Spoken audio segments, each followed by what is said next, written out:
I wasn't expecting this conversation. Me and Enrique, just for the record, weren't anticipating this conversation to go in this direction. So it is pretty free flow. And I have. Well, you didn't tell me what we were going to talk about. I had no expectation.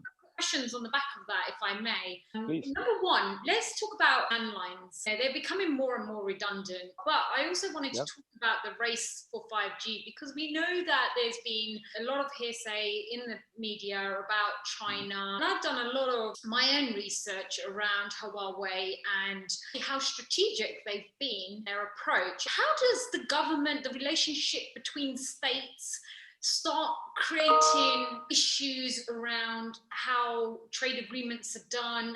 And, you know, obviously now China is being seen as the bad cop. Does this all have something to do with the ecosystem of some of this M&A activity?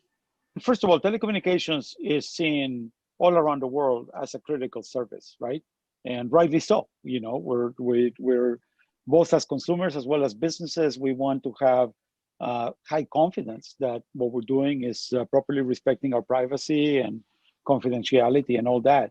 And, you know, we are a global citizen as a company. We're a global citizen, and we spend a ton of energy making sure that we follow every government's regulation and guidance, whatever we operate. So, you know, at the end of the day, this is actually not a big anxiety subject for me. I mean, you know, in the case of Chinese technology, there's a lot of technology that has been developed in China, and we operate in a very friendly way, in a very cooperative way with lots of Chinese companies, and both in terms of Liberty Global today, as well as my own personal career. I mean, I've enjoyed doing business, you know, with and in China for many, many years, and I hope that I will continue to do so.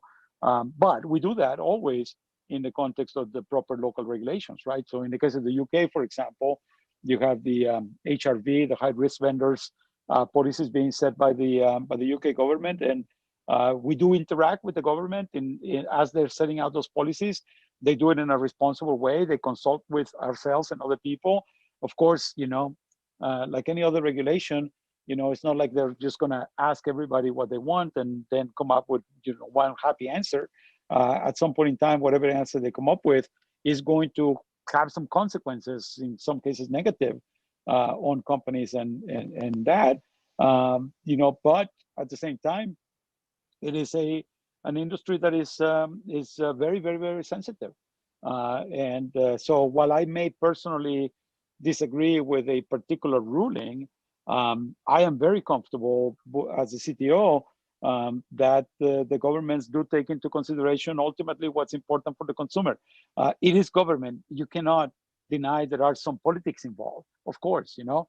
But for the most part, I'm pretty comfortable in the direction, and I can assure you that we do our best to make sure we follow it. Now we make sure we follow it on a country by country basis, right? We operate in the UK, in Ireland, in Switzerland, in Slovakia, in Poland, in Netherlands, in Belgium, and in every single case, you know, we try to fit into whatever the local regulations are, even though they're very fluid, right? It would be much better if regulations were at least regional, you know, at least EU-wide.